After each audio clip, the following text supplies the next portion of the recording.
वैसे तो मैं आता हूँ सबका स्वागत करने, लेकिन आज मुझे सीधा सीधा एक मुद्दे पे बात करनी है और एक बंदे से बात करनी है जिसके साथ में 1-2 महीने से कहानी ही चल रही है। जो बंदा मुझे पता है आज भी इस अरीना में आया है, जिसका नाम है सेथ फ्रिकिन रॉलिंस। सेथ मुझे पता है तू यहीं कहीं है, तो रिंग में आजा फटाफट। फिर दोस्तों अचानक से वहाँ पे मास्क मैन का भंडारा सा लग जाता है और मैंने कई बार रिप्ले करके देखा, लेकिन जिस तरीके से ये एंट्री ले रहे हैं समझ पाना ही मुश्किल है कि सेथ रॉलिंस कौन से हैं। फिर सेथ रॉलिंस वहाँ पे खुद को ही रिवील करते हैं। सेथ देख, ये सब खेल मेरे साथ खेलने की जरूरत थोड़ी है, हम बात कर सकते हैं ना। देख, मैं भी विजन को पसंद नहीं करता हूँ, लेकिन मेरी पसंद नापसंद से मेरे काम पे फर्क नहीं पड़ता और मेरा काम है मैनेज करना रॉ को। और जो भी तू ये मास्क पहन के कर रहा है ये बिल्कुल सही नहीं है। और सेथ, ये मेरा कंसर्न कोई विजन के लिए नहीं है, तेरी सर्जरी 5 महीने पहले ही हुई है। और हाँ, मानता हूँ ठीक है, तू आता है एकदम अटैक करता है और भाग जाता है, लेकिन मानो एक दिन नहीं भाग पाया फिर, क्योंकि भाई किसी दिन खराब रहा और तू इंजर्ड हो गया फिर, इसीलिए भाई इसको यहीं पे रोक देते हैं। क्योंकि मैं बिल्कुल नहीं चाहता कि इंजर्ड होके करियर ही खत्म हो जाए सेथ रॉलिंस का। करियर तो खत्म इस सेथ रॉलिंस का होना ही है, बस अब बात है कि कब होने वाला है, और वो आज के आज ही होने वाला है, जब हम इस मच्छी मजार के मास्क वालों को पकड़ पकड़ के तोड़ेंगे, और तेरे को भी सेथ। तभी दोस्तों एकदम से सारे मास्क वाले रिंग के अंदर घुस जाते हैं और घूमने लगते हैं और समझ ही नहीं आता उनके बीच में से कब सेथ वहाँ से भाग लेते हैं। ये कुछ यूनिक और नया WWE ने दिखाने की कोशिश की है। सेथ रॉलिंस के कैरेक्टर को भी अब थोड़ा सा WWE चेंज करती यहाँ से नजर आ रही है। अब लग रहा है कि इस स्टोरी लाइन को भी और इंटरेस्टिंग बनाया जा सकता है। वहीं फिर दोस्तों LA नाइट एंट्री ले लेते हैं और विजन पे अटैक करते हैं, लेकिन अकेले वो अटैक नहीं कर पाते, विजन उनको तोड़ने लगती है। तभी दोस्तों वहाँ पे ऊसोस आ जाते हैं और वो भी अपना बदला निकालते हैं विजन के साथ में। जल्दी चलते हैं, स्मैकडाउन की रेटिंग भी तो गिरानी है। जी जिमी रुकिए, लगता है आप सब जल्द ही विजन से लड़ने वाले हो। सेथ रॉलिंस और LA नाइट के साथ में विजन का छुटकारा करोगे। अरे सेथ रॉलिंस हो या ना हो, LA नाइट हो या ना हो, हमें अपना हिसाब चुकता करना आता है। और सुनो तो, CM पंक और आप दोस्त हो ना अब भी, और उसने जो बोला है आपकी फैमिली के बारे में, उस पे क्या रिएक्शन है आपका? नहीं बोलना। नहीं बोलना है, चल वापस। वहीं दोस्तों फिर वुमेन्स की IC टाइटल के नंबर 1 कंटेंडर को फाइंड करने के लिए गॉन्टलेट मैच होता है, जिसकी स्टार्ट करती है लायरा वेल्केरिया और इयो स्काई। दोनों के बीच में एक बहुत ही अच्छा मैच होता है और बहुत लंबा चलता है। मुझे तो लगा कि यही मैच पूरा टाइम ले लेगा। फिर उसके बाद वहाँ पे लायरा वेल्केरिया को इयो स्काई पिन कर देती है। फिर उसके बाद रिकेल आती है, जिनको भी इयो स्काई तोड़ने लगती है। लिव मॉर्गन आके मदद करने की कोशिश तो करती है, लेकिन स्टेफनी वकार फिर वहाँ पे आ जाती है। इस सब के बीच में इयो स्काई एक और पिन निकाल लेती है। हालांकि पिन निकालने के बाद इयो स्काई के ऊपर रिकेल अटैक कर देती है और उस चीज का फायदा आईवी नाइल निकाल लेती है, उनको पिन करके एलिमिनेट करके। फिर आईवी नाइल और बेली के बीच में हमको मैच देखने को मिलता है, जहाँ पे बेली मैच को निकाल के फाइनल 2 में पहुंच जाती हैं और वहीं उनकी अपोनेंट होती है आस्का। फिर बेली और आस्का की पुरानी टाइम वाली राइवलरी यहाँ पे शुरू हो जाती है, जहाँ पे कायरी जेन भी घुसने की कोशिश करती है, तो लायरा वेल्केरिया वहाँ पे वापस आ जाती है, मदद करती है अपनी दोस्त की और वहाँ पे बेली मैच को निकाल लेती है। अब बेली और एजे ली के बीच में होने वाला है IC टाइटल का मैच रेसलमेनिया के अंदर। एजे ली और बेली बहुत ही अच्छी और पुरानी दोस्त हैं। रैंडी ऑर्टन कोडी रोड्स दोस्तों वाली कहानी, बेली और एजे ली दोस्तों वाली कहानी। लगता है इस बार काफी सारी दोस्तियां टूटने वाली हैं। भाई मुझे लगता है दोस्तों बेली रेसलमेनिया में IC टाइटल को जीत जाएंगी और उसके बाद उनका भी एक 2026 में अच्छा रन हमें देखने को मिल सकता है। होला अमीगो, होला होला बाय। नहीं नहीं, रुको रुको, मुझे पता है तुम्हारे पास मास्क है, डैन हुसैन के पास भी मास्क होना चाहिए। WWE शॉप पे बढ़िया सेल होगा और मुझे फिर से बहुत सारा प्रॉफिट होगा। देना एक बार अपना मास्क, जरा साइज ले लूं। नहीं नहीं रुको, देखो लूचाडोर का मास्क नहीं छूते अगर पता हो तो। तू अच्छा इंसान है, लेकिन टाइम नहीं है अभी मेरे पास। टाइम नहीं है मेरे लिए है तो तुझे देता हूँ मैं बददुआ।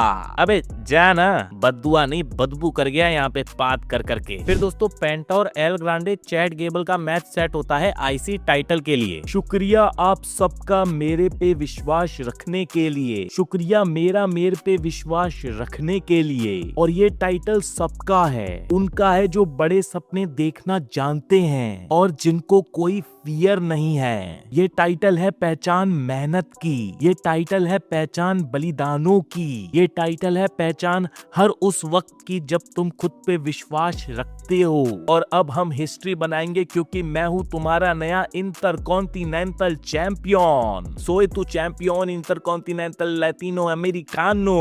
कोई हमसे ना पहले बेहतर था, कोई हमसे ना कल बेहतर होगा। जो लोग शापित बोल रहे थे मेरे नाम को, ये देखो शापित नहीं चैंपियन है मैं, और पेंटा चैंपियन रहेगा और हमेशा उसमें रहेगा सिएरो मिएरो। फिर दोस्तों एल ग्रांडे चैट गेबल तो नहीं आते हैं, लेकिन उनकी जगह पे एल ग्रांडे लुडविग काइजर आ जाते हैं, क्योंकि डैन ओज़ैन के जाने के बाद में पीछे आपको वो दोनों कार्टून तो दिख ही रहे होंगे। लगता है उन्होंने चैट गेबल के ऊपर अटैक कर दिया है। उसके बाद में पेंटा और लुडविग के बीच में काफी इंप्रेसिव मैच होता है। आई मीन टेक्निकल रेसलिंग थी, फास्ट पेस मैच था और बहुत ही अच्छा लग रहा था। इस मैच को तो जरूर आपको पूरा देखना चाहिए। हालांकि मैच को पेंटा निकाल लेते हैं और अपनी चैंपियनशिप को रिटेन कर लेते हैं। अब मुझे लगता है कि ये मास्क मैन की राइवलरी के अंदर ही आईसी टाइटल अब घूमता रहेगा, जो कि अच्छी बात भी है, थोड़ा डिफाइन करेगा ये चीज आईसी टाइटल को। वहीं फिर दोस्तों रिंग के अंदर जजमेंट डे भी एंट्री लेती हैं, या बोलूं आधी जजमेंट डे आती है डोमिनिक, लिव मॉर्गन और रिकेल रॉड्रिगज। मैं मांगता हूँ रीमैच मेरी चैंपियनशिप के लिए। मैं चैंपियन होना चाहिए था तुम्हारा, लेकिन वो पेंटा घुमा रहा है मेरा सेंटा, और ये गलती सबको पता है किसकी है, फिन बैलर की है। मैं ये सब प्राइवेटली करना चाहता था, लेकिन तूने हद कर दी है। वहीं दोस्तों फिर फिन बैलर वहां पे एंट्री लेते हैं और फिन बैलर अब अपने पुराने थीम के साथ पे एंट्री लेते हैं हमें नजर आ रहे हैं। वो पुरानी वाइब और एनर्जी भी उनमें देखने को मिल रही है। अबे तुम कहाँ थे? इतनी देर से हम तुम्हें ढूंढ रहे हैं। मुझे लगता है तू एडम से बात करके आया है ना, मेरा रीमैच लेके आया है ना, बोलना। अरे डॉम हो गया तेरा, निकाल ली अपनी बड़ास। देख पिछले हफ्ते मैं भी मानता हूँ मेरी गलती थी, मैं नहीं होता वहाँ तो तू शायद होता चैंपियन, तो उस चीज के लिए सॉरी भाई। लेकिन मैं तेरे को बस एक चीज सिखाना चाहता था, हम फैमिली हैं और साथ देंगे एक दूसरे का। लेकिन तूने ही बोला था तुझे सबसे बड़ा मिस्टीरियो बनना है, और उसी वजह से कभी कभी अकेले भी लड़ना पड़ता है। और 2 साल से तुझे यही चीज तो सिखाने की कोशिश कर रहा हूँ मैं, लेकिन जितनी भी मैं कोशिश कर लूं तेरे को सुधारने की, लेकिन शायद तेरा बाप सही था, तू है एक निहायत ही बदतमीज औलाद। ये सुनने के बाद दोस्तों डोमिनिक मिस्टीरियो फिन बैलर के ऊपर ही अटैक कर देते हैं, और फिन बैलर भी आज मौका नहीं छोड़ते, डोमिनिक को किक करते हैं अपनी बिट्रेयल वाली। हालांकि उन्होंने यहाँ पे किसी को बिट्रे नहीं किया है, बल्कि उनका फेस टर्न हो चुका है। फिर जेडी मैकडोना भी फिन बैलर के ऊपर अटैक कर देते हैं। जेडी मैकडोना जिनका पूरा करियर फिन बैलर ने बनाया, उन्होंने उनके ऊपर अटैक कर दिया है, और अब फाइनली फिन बैलर निकल चुके हैं इस जजमेंट डे के ट्रैप के अंदर से। मुझे लगता है कि अब एक सिंगल्स रन में उनको बहुत अच्छा पुश मिल सकता है WWE के द्वारा। लेकिन अभी थोड़े टाइम के लिए तो राइवलरी चलने वाली है जजमेंट डे और फिन बैलर के बीच में। मुझे तो ये स्टोरी लाइन भी बिल्कुल सही लगी, फिन बैलर का सही टाइम पे WWE ने स्प्लिट करवाया है। और अब दोस्तों लगने लगा है कि मिड सेगमेंट की स्टोरी लाइंस पे भी WWE फिर से ध्यान देने लगी है। अरे वर्ल्ड कप में तो थाला फॉर अ रीजन फिर हो गया, और चेंबर में भी तेरी परफॉर्मेंस 1 नंबर थी, या बोलूं 7 नंबर थी। हाँ थैंक्स सर, 2026 तेरा ही होगा, मुझे पता है, थैंक्स। और थाला का हुक्का मैं ही तो एक्सपोर्ट करवाता हूँ। हाँ तो इस वीक यही सब काम कर तू और रेस्ट ले तू। अबे वो हुक्का बार वर्ल्ड कप जाए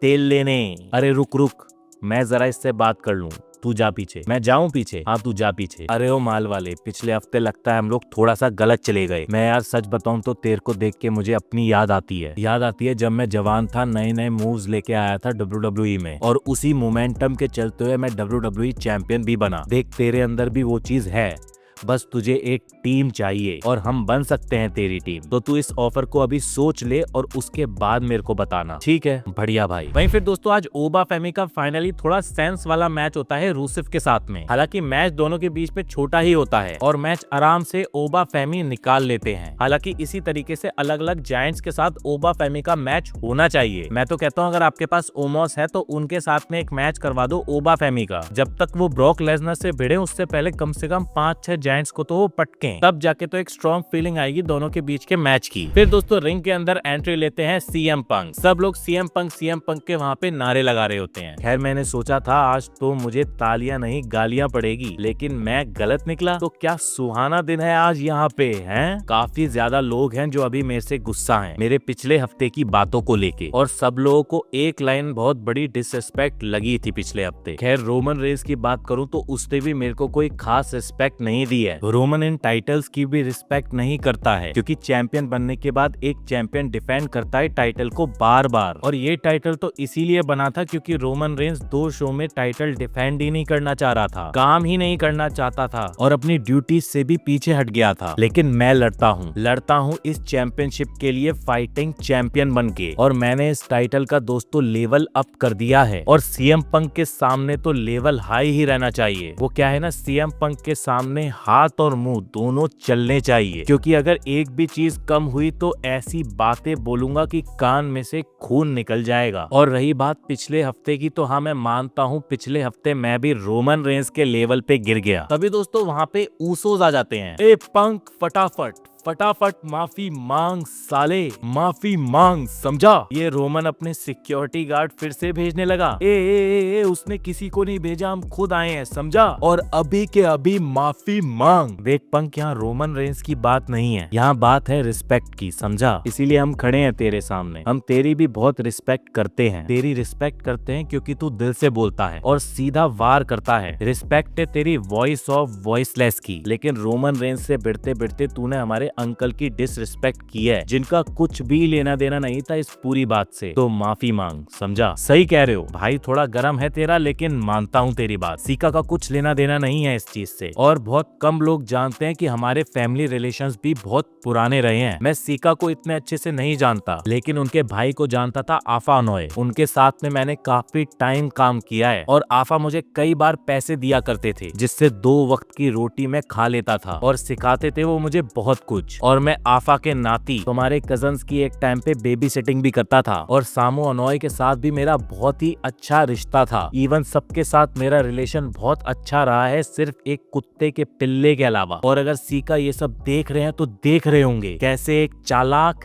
ईगो से भरा और धोखेबाज उनका बेटा रोमन रेंस है। अबे तू समझ नहीं रहा क्या? समझ नहीं रहा मैं क्या बोल रहा हूँ? बस एक चीज बोल यहाँ अभी। अरे सॉरी, आई एम सॉरी। अरे आई एम सॉरी कि उस रोमन रेंस ने तुम दोनों को और तुम्हारी फैमिली को एक कचरे के डब्बे की तरह ट्रीट किया और कभी भी यहाँ आके सॉरी नहीं बोला। आई एम सॉरी कि उस रोमन रेंस ने मेरे टीचर डस्टी रोड्स की बेइज्जती की। और आई एम सॉरी ऊसोस कि उस रोमन रेंस ने तुम्हारा इतना कुछ किया, लेकिन तुम साले अभी भी नहीं मानते और खड़े हो जाते हो उसकी लाडली औलाद बन के। फिर दोस्तों ये चीज सुनने के बाद ऊसोस भी अटैक कर देते हैं सीएम पंक के ऊपर। यहाँ पे ऊसोस भी फेस है, सीएम पंक भी फेस है। और ये चीज स्टोरी लाइन को बहुत इंटरेस्टिंग बना रहा है कि अब सब लोग रियल नजर आ रहे हैं। WWE बहुत अग्रेसिवली काम कर रहा है स्टोरी लाइंस को बेटर बनाने में। और ये रॉबी दोस्तों मेरे को काफी ज्यादा लॉजिकल नजर आई। और WWE को इसी तरीके से धीरे धीरे अपने प्रोडक्ट को इम्प्रूव करना चाहिए। लोगों को रियल रहना चाहिए, कोई भी मॉरलिटी वाले ज्ञान नहीं देना चाहिए। क्योंकि दोस्तों हर कोई एक इंसान है और इंसानों से गलतियां होती रहती हैं। कोई भी दुनिया में ऐसा इंसान नहीं है जो कि महात्मा गांधी हो। इवन महात्मा गांधी से भी बहुत गलतियां हुई हैं। तो इसी तरीके से दोस्तों फेस हो या हील, उनको रियलिटी पे ही रहना चाहिए। खैर इसके बारे में नेक्स्ट वीडियो में और ज्यादा हम लोग डिस्कस करेंगे। बाकी मिलता हूँ आपको नेक्स्ट वीडियो के साथ में, तब तक के लिए सायोनारा।